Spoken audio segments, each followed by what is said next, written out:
रहीम अस्सलाम वालेकुम। उम्मीद है आप ठीक होंगे, खैरियत से होंगे। तैयब लोच आपकी खिदमत में फिर से हाजिर है जी। सुप्रीम कोर्ट से जुड़ी हुई एक अहम डेवलपमेंट है,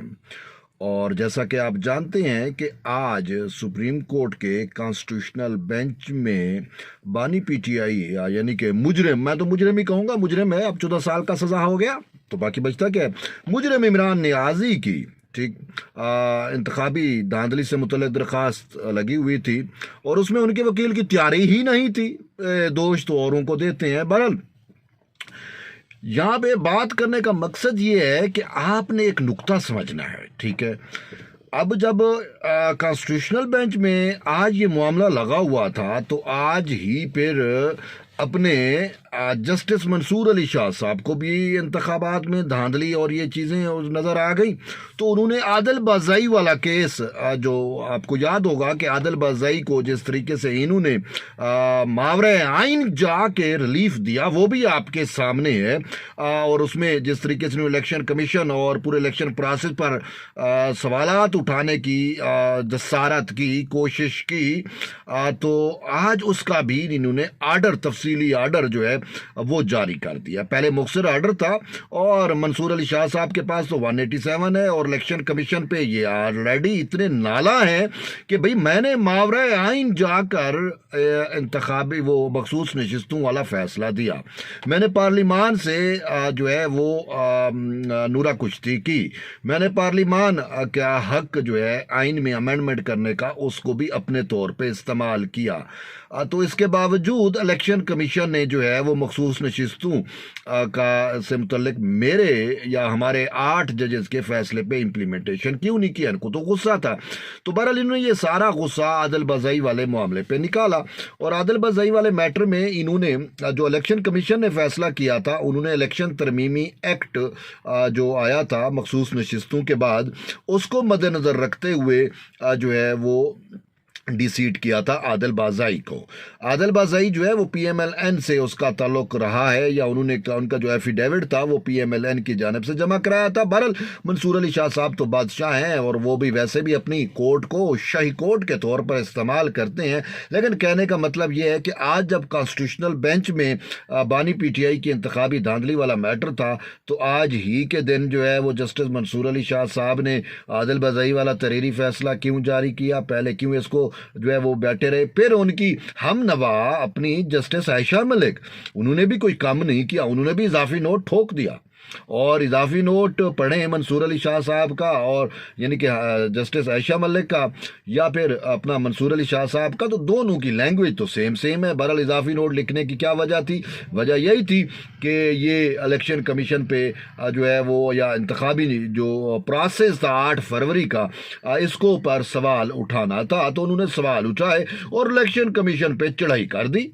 और कहा जी इंतखाबात साफ और शफाफ कराना इलेक्शन कमीशन की जिम्मेदारी है। लेकिन अगर इलेक्शन कमीशन का झुकाव हुकूमत की तरफ हो तो ये जमहूरियत के लिए जहर कातिल है, खतरनाक है। और इसके साथ साथ उन्होंने जो है वो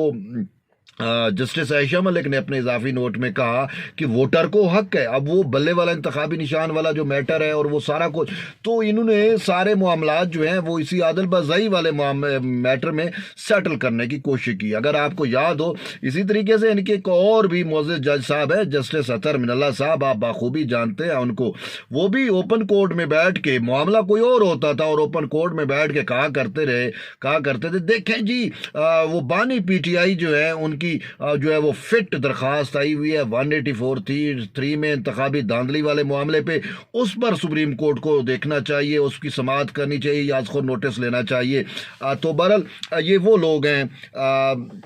जो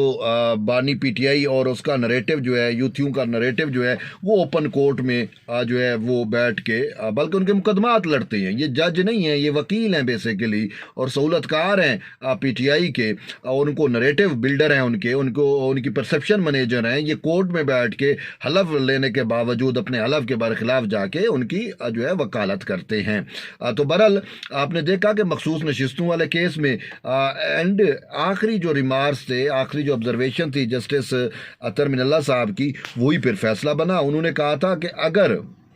ये अतनुल्लाह साहब ने पीटीआई के वकील को मुखातब करके कहा कि अगर मखसूस नशिस्तें हम सुन्नी इत्तेहाद कौंसिल की बजाय आपको दे दें, यानी पीटीआई को दे दें, तो आपको कोई एतराज़ तो नहीं होगा। उन्होंने कहा हमें क्या एतराज़ हो सकता है, ये तो आप हमारी दिली ख्वाहिश पूरी करेंगे। और फिर पूरा का पूरा फैसला वही था। तो बहरहाल अभी जो है आदिल बज़ाई वाले मामले पे भी इन्होंने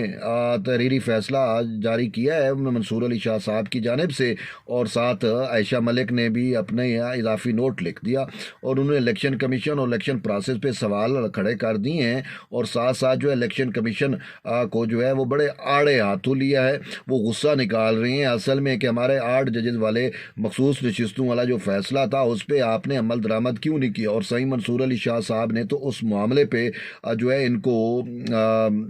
संगीन नतज की भी धमकियाँ दी थी, याद होगा आपको। तो बहरहाल अब जो है मैं जो कहना चाह रहा हूँ कि देखिए टाइमिंग की इनकी क्या फिक्स है कि उधर से जो है वो कॉन्स्टिट्यूशनल बेंच में बानी पीटीआई की दरख्वास्त है 8 फरवरी के इलेक्शन पर, और इधर से इन्होंने जो है इजाफी नोट लिख दिया और साथ ही तहरीरी फैसला जारी कर दिया, और दोनों एक साथ जारी हुए हैं। और इसमें एक और चीज़ भी है कि कॉन्स्टिट्यूशनल बेंच में जब हामिद खान पेश हुए तो अदालत ने कहा कि पहले आप हमें रजिस्ट्रार ऑफिस के तराजात पे मुतमिन करें, तो उन्होंने वो तो मुतमिन किए नहीं है, वो जी मेरी तैयारी नहीं है, ये नहीं है। उन्होंने कहा देखें आपने तो पूरे के पूरे इंतखाबी निशान पर ही सवाल उठा दिए। याद है आपको, आपके बानी पीटीआई ने पहले भी इसी तरीके से जो है वो इल्ज़ामात लगाए थे और बाद में अपने इल्ज़ामात से मुकर भी गए और साइड पे भी हो गए, और फिर ये नतीजा हुआ कि ये तो सुनी सुनाई बात है। और आप जो है वो खैबर पख्तूनख्वा से लेकर बलूचिस्तान तक क्या सारे मामलात जो इलेक्शन हुए थे सबको जो है वो इस कैटेगरी में लेके आ रहे हैं। अब पीटीआई की वैसे मंतक भी बड़ी अजीब है कि जी